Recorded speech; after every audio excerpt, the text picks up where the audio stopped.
last episode of Love is Blind, girl, we got to talk about it. Girl, sit down, girl, or boy, or non-binary, girl. We got to talk about it. We got to talk about it. This child of God, okay? This person was talking to this girl about having kids. Girl, we saw it, girl, in 4K, girl. Okay? Talking to this child about having kids and naming kids, and when I when I tell you this really is how dating is in real life in DC specifically. Because I know when I first moved up here, girl, it was should do dating chronicles. Girl, when I moved to DC, girl, my dating life, it should be documented because this is quite literally what I experienced. Okay, quite literally. Between that and ooh, child. Anyway, hey y'all, welcome and welcome back to my channel. This is the Bell Perspective, and we are here today to talk about Love is Blind. This is season 7, episode 9. Is love enough? Girl, it's not. It's not. Love is not enough. Matter of fact, love is probably the last thing on the list that you are going to need in order to make a relationship work. But anyway, if you're new to my channel, okay, I talk about reality TV, books, movies, all sorts of things. So get in where you fit in by subscribing to the channel, okay? Getting in the comments, letting me know what you think about the episode and my commentary, and liking this video before you leave, okay? Let's get into it, girl. Anyway, so let's Tyler and Ashley, girl, okay? They joking, talking about kids, all is well, right? Having a gay old time, okay? We see the couples just enjoying each other, just right? Just having a gay old time, right? A jolly good time. I'm getting pissed off already. I really am getting pissed off already, girl. You Tyler. All right. So let's do some of the. Let me chop it up just a little bit so we can group couples and talk about that. So let's start off with Nick and Hannah. Okay. Now, as problematic as they are, they were the least problematic in this episode specifically. Okay. So of course, Hannah got a stank attitude. She at home. She got on a jacket like she been outside. But girl, where you been, girl? You unemployed. You ain't got nowhere to go. Okay. You dressed up to go nowhere, right? She complaining about how Nick don't know how to boil pasta and all this other stuff. I said, but baby, he don't need to do that because he working. Okay. He has a job. He's cashing a check. Where are you? What are you doing, love? What are you doing? What are you doing, hun? Right. At home with nowhere to go. Period. Girl, the way I be eating Hannah up, girl. And the thing about it, I said this in my last review. I said the way that Hannah dishes out foolishness, but as soon as Nick turn around and give it back to her, she can't handle it. That's exactly what happened in this episode, okay? Pissing me off. And I'm glad he finally handed it to her, but he need to keep handing it to her because Hannah, girl, you working my goddamn nerves. Period. All right. So the brother is coming. We love the brother. He one of the kids. Okay. Nail done, hair done, all the things, girl. He's really out there. Okay. And we love it for him. All right. And the brother is just as joking as like they laugh and giggle, but sometimes it's like y'all laughing and giggling that shit that's not really funny. Okay. Like them type of Hannah and her family give me the type of feeling like a real tragic situation can happen and they're gonna just be telling jokes and shit. I don't know. Anyway, so they're preparing dinner, having, dinner. And of course, Nick is going to be Hannah's punching bag for the evening, right? Per usual. So she's not, giving jabs here, jabbing there. And he was like, well, you unemployed. He makes a joke basically saying she's unemployed. The way that Hannah got so hurt, that's not funny. That's not funny. Brother laughed and he was like, laughing to himself. That's not funny. But just before, right, just before he told you, called out that you unemployed, you was ganging up on him. And when I tell you, Hannah threw her head back in glee, like, yeah, me and my brother about to tag team him. That's literally what it looked like to me. She was gonna tag team letting Nick be a punching bag, basically, right? Said, girl, you ain't shit. You really ain't shit. You really, really not shit. Anyway, so Hannah gets up to go to the bathroom, and the brother is telling him, I wasn't offended by the unemployment statement at all. And Nick was like, listen, Hannah is constantly just going there, really just like hitting things, hitting below the belt constantly. And the brother was like, you know what? That's one of the things that I issues that I have with Hannah myself. Like, she can go there, she can talk about me, she can say whatever she wants, but as soon as I give it right back to her, she got an issue. He stops talking as soon as Hannah comes back in the room, and they go back to laughing and kicking. And I said, y'all know what? This was a perfect opportunity for y'all to actually talk about this with Hannah, because the way that I would have been read Hannah for filth. Girl, don't you come, don't play with me, girl. Don't, like, I don't do well when it comes to stuff like that. If you can dish it to me, but I can't give it back to you, well, I don't do well in those kind of situations. I really don't. So anyway, let's talk about Hannah's parents, Nick meeting Hannah's parents real quick, okay? Because it was a cute scene. Hannah has an opportunity to meet Nick's parents, and Nick meets Hannah's parents. So let's talk about Nick meeting Hannah's parents first. They seem like really, really nice and down to earth people. Okay. Because the way that Hannah described them, she was like, my mama used to hide snacks for me when I was growing up. I thought she was gonna be one of them pageantry, Southern Belle, nice, nasty kind of women. You know what I'm talking about? Y'all know what I'm talking about. Well, if you from the South and you know them nice, nasty girls, right? Them nice, nasty old women. And that's what I thought. I thought she was gonna be one of them nice, nasty kind of women. She wasn't. She seemed like just a regular, regular, degular kind of white lady. But we don't know. This is our first pass. Now they do have that jokingly, we laugh at everything type of spirit as well. Which, I mean, depending on the situation, I guess that could be all right. I don't necessarily too much care for it, because sometimes it's like, this is a real situation. I don't need you to joke. But anyway, they are telling, basically, Nick brings gifts to her little brother. It was just really cute. Nick is a nice guy. Now, am I going up for him like that? Like that? No. But do I feel like Hannah has her equivalent? Yes. Feel like Hannah has exactly. I feel like Hannah is looking in the mirror with Nick. They're on the same level, the same playing field, but because Hannah has low self esteem, okay, is rejecting that. But that's a whole nother conversation. Anyway, let's keep going. So I believe Nick gets up to go to the bathroom. This is probably production telling him to go on over there so they can talk about you like a dog, son. Okay. So he goes to the bathroom, and the parents are, asking him, how's everything going? What do you like? She was like, what's going on, right? I really love him, but I just feel like I'm not having fun. And the mom was like, well, girl, you the one that's not having fun, girl. You look so uptight, right? And Hannah basically says, maybe I can let things go. Maybe I need to, I have an expectation and I want things to be a certain way, and it's not that way. And girl, you got to let it go, right? Pick your battles. What's important to you? What's not important to you? Either way, I still feel like neither one of them need to be together. That's really what I want to say. Okay. Nick and Hannah are literally on the same playing field, but Hannah, you trash to me. You really are. In terms of like finance and things like that. Like, girl, Hannah really thinks she up here. Okay. I'm done talking about her. Anyway, I'm done talking about her in this setting. Okay. Hannah meets Nick's parents. Now, Nick's parents were so, so sweet. Nick's mom is Cuban. Okay. Which makes sense. Which makes sense. And she's a great cook. Okay, and girl, they loved Hannah. Brought them gifts and everything. I think the mom really liked pineapple, so she got them pineapple like figurines. It was really pretty, and the mom was super impressed. The dad was super impressed. They were nervous to meet her, and I'm just like, so Nick really don't be bringing women over to the house like that, because they really were like, oh my God, like gushing over Hannah. You're so beautiful. You're so beautiful. You're so beautiful. Nick really don't be bringing no women over to the house like that.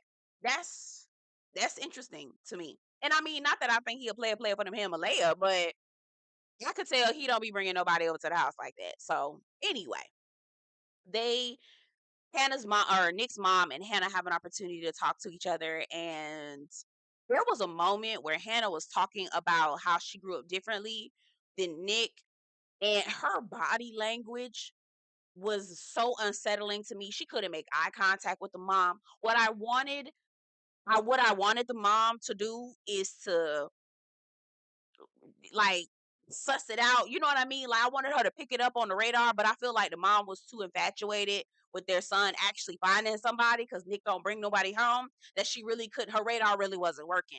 There was a point where Hannah was talking about how she loves Nick, but we grew up differently, and I, do this and I do that. She couldn't make eye contact with that mama. Like, I didn't like that. It was something about me that I just didn't sit well with me. Now, Nick is sitting outside talking to his daddy, and his dad is like, I was in the same situation with your mom. Like, she forced me to grow in a lot of uncomfortable ways and areas of my life. And I'm thinking to myself, great, women are always having to grow men up, but I won't go there. Okay. Actually, I did, but I'll let y'all talk about that in the comments. Okay. Anyway, and so Nick's dad feels like this is the same thing that's happening for Nick. Because they did shelter him. Really, they didn't really give him the independence that he needed in order to fly, baby bird, fly. Okay, so we'll see. Again, I need y'all to just say no and move on. Okay, because this doesn't look good. It's not promising at all. Okay, so let's talk about Taylor and Garrett. Again, not a whole lot of eventful things happening with Taylor and Garrett. They do recap the conversation between Steven and Monica and how Taylor and Garrett were there for her. And girl, I need backstory. The way that I'm pissed off at Love is Blind production, because why in the hell are all the important things that we need to see not on camera? Y'all really pissing me off with that. Why the hell the things that we really need to see are not on camera? Anyway, let's move on. Okay, so they have a conversation about Garrett's parents. They're like feeling upended, right? Garrett's about to quit all of his jobs. He's about to marry this girl that he just met. He's about to move to San Diego. And so they're having really tough conversations with him. And he's saying to Taylor, like, I don't want you to be offended by my parents in the way that they come off and the things that they may say. It's not about you personally. It's just this is happening so fast. So they have some real conversations, and Taylor tells us that her dad does not want to be on camera. He wants to meet Garrett, but he doesn't want to be on camera doing it because that's just not his style. And she really needs her dad's approval in order to move forward, right? And Garrett was like, listen, I hear my parents. I know how they feel about things, but they're not going to be the determining factor for me, right? I'm going to do what I want to do. I've always thought that. That's always been my perspective, right? And I think that is a huge sacrifice. We find out later on in the episode when Garrett meets Taylor's friends that he's looking to sell his businesses. I don't even think if I was in love with a man, I would even allow him to do that. And he says that Taylor told him not to do it. I don't know, y'all. I don't know. I want to root for them. I want to root for them so bad. But girl, I don't know, girl. That's just too much to sacrifice. And I can see that. I can see him resenting her. I could just see it. I could just see there being resentment. I just girl. Being in love doesn't mean you have to give up who you are. Okay, and part of who you are is what you do. And I don't. And I'm sure he can find a job in San Diego, but also like anyway, we'll move on. Okay, Tim and Alex, girl, they finally get to see each other's place. Okay, now Tim's place, very neat, very clean. Ultimate bachelor pad is what he calls it. Very neat. Everything has a place. It looks good, right? It's not, you know how some man, girl, again, dating in the DC area, girl. You meet some of these men who raised you, wolves. Okay, who raised you? Okay, not even a wolf, because baby, they try to keep a little bit of clean. You know, they try to keep their little den clean. Bitch, who raised you, a pig? What is going on? Why is y'all like this? Okay, he not like that. His place is clean. Everything has a place. Very neat, very organized. Girl, we get to Alex's place. Girl, you can't even tell us that you was trying to hurry up and quickly pack. And that's kind of the aftermath of pack. Girl, your entire apartment looks a hot ass mess. She was like, it feels homey in here to me. I said, the way that I cannot go to sleep in mess. Like if I know my house is a mess, I can't go to sleep. I gotta clean it up. I gotta straighten it. I gotta do something because I ain't gonna be able to sit in it. I'm not gonna be able to sit in a home that's got stuff everywhere. Like everything needs to have a place. Like you gotta have a place. I could, y'all see where this going, okay? Because that's not gonna fly. That's not gonna fly, especially with somebody who is neat like Tim. That's not gonna go over well. It really isn't. It's not gonna go over well. And I really need Alex to. Is she depressed? Like, are you depressed, love? Like, are you going through a depression? Is there something? is there something tied to your mental health that's causing? Because I've always known, like, if my space is a mess, usually I'm stressed out. Usually I feel anxious about something. Usually I feel sad. So I'm wondering, is Alex going through a depression or something? I don't know. I don't know. But yeah, I don't know. Usually, again, how you feel on the inside is reflective of what's going on the outside. And girl, you now Tim ain't say nothing, but you could tell his skin was crawling. Girl, you saw baby. He wanted to jump out of. You could tell his body was like, we're here in your space, okay. Anyway, let's move on to Marissa and Ramses. Girl, I knew I was trying. I wanted to root for them. I wanted to root for them, but I don't think so. I do not think so. First of all, Marissa mama need therapy. Now Marissa says this later on, but girl, your mama really need intensive therapy. The way that this lady is jaded and wants to try to, let me be quiet. Okay, let me not talk about this lady mama. Okay, we respect Marissa mama for bringing Marissa into the world and carrying the burden of raising 4 kids. We respect her for that. Find her an intensive therapist. Okay. Anyway, so Mama meets Ramsey. She already talking about him. I don't like your hair. Just rude. Like just rude. Girl, you ain't even have to say all that. You would just sat there, right?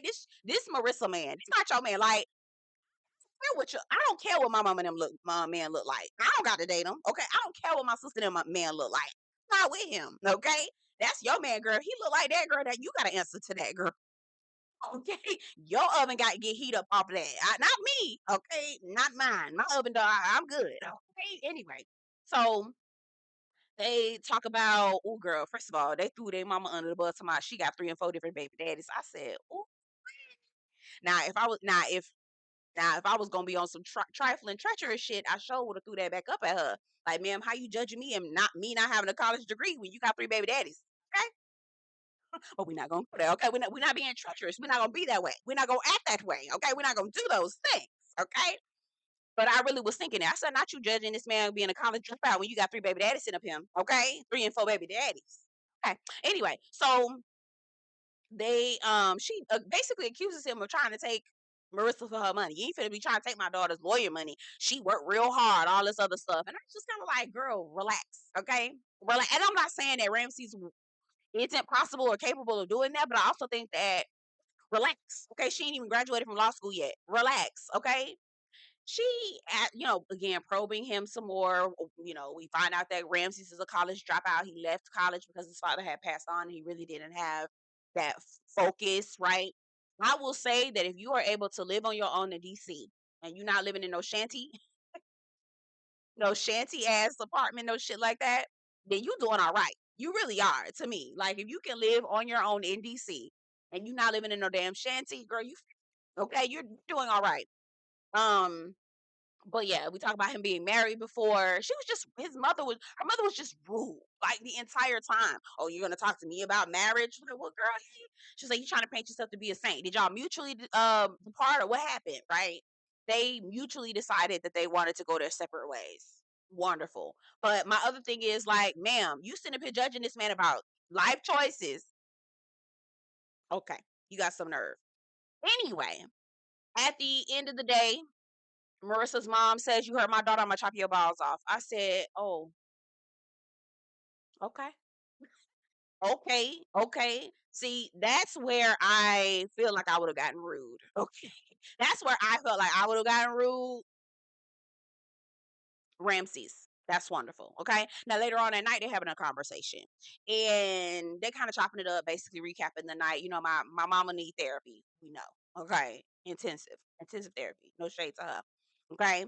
Now they're again they're kind of going back and forth talking about, are you gonna say yes? I think it was Marissa who asked, are you gonna say no to me at the altar? I said, girl, yeah, he is, because the way that he responded, Ramses is giving me, he doesn't know how to tell somebody he doesn't like something. Does that make sense? Like, I don't know, he gives me people pleaser just a little bit.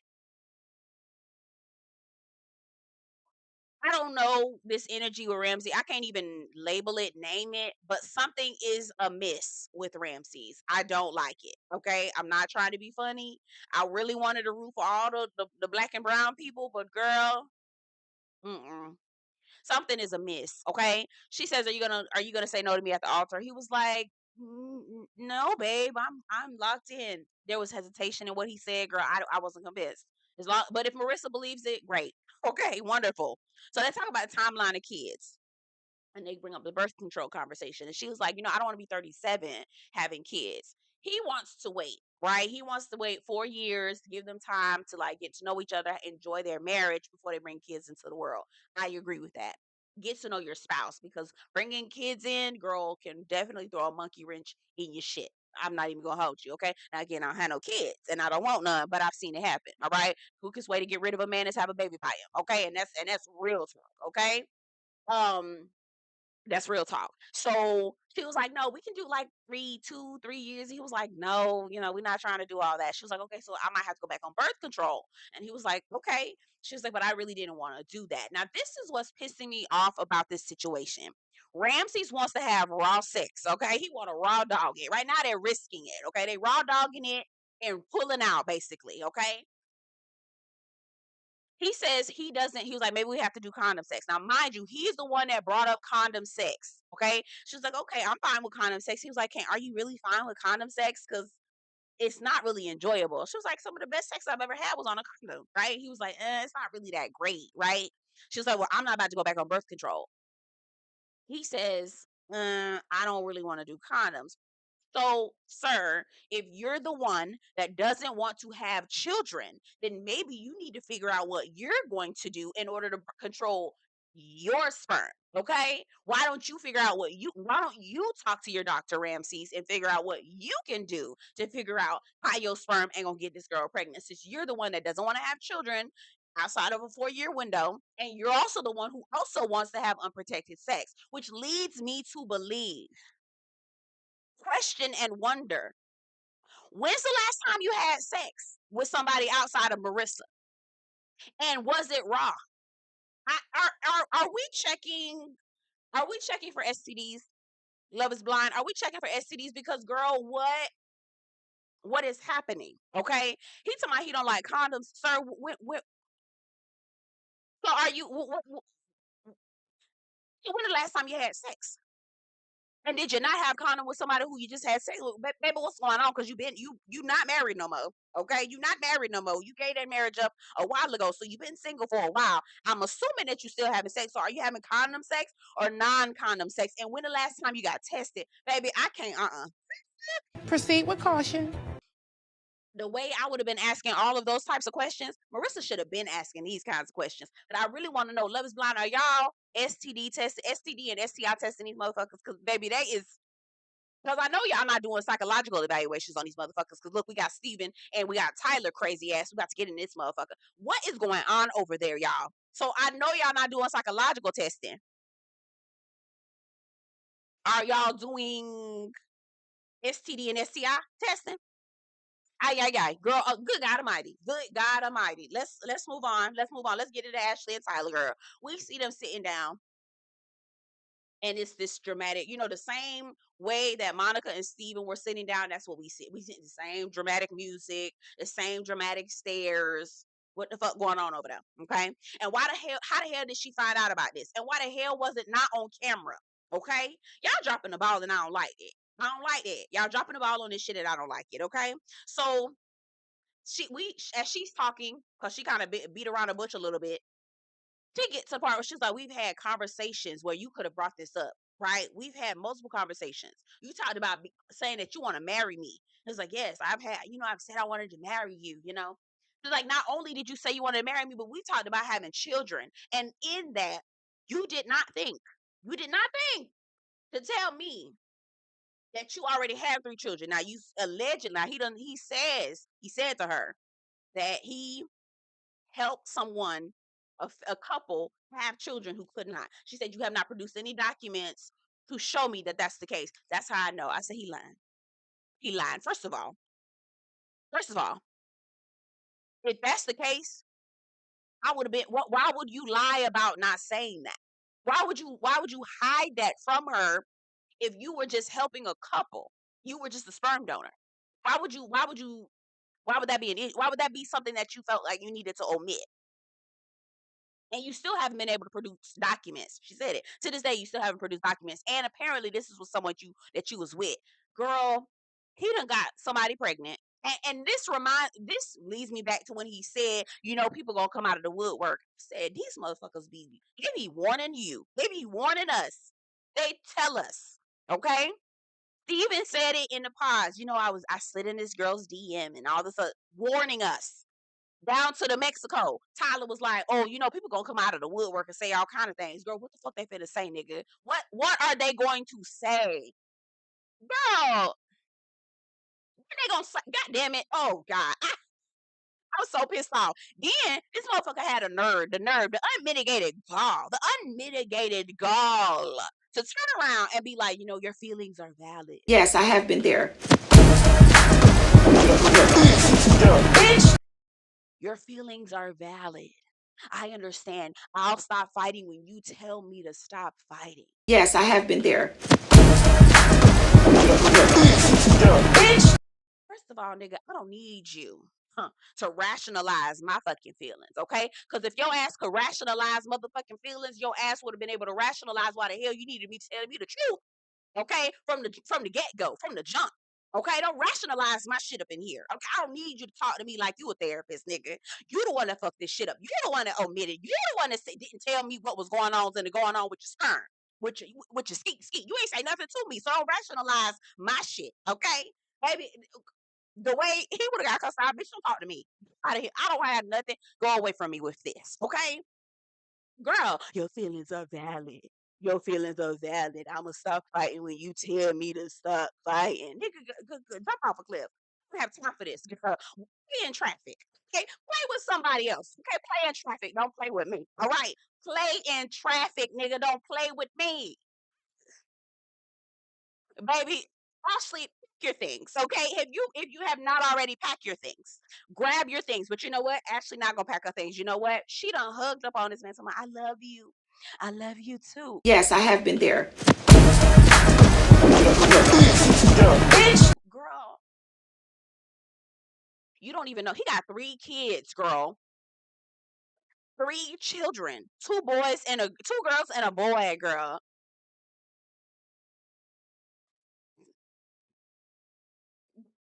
Girl, give me a chance. I don't want this to be how our story ends. You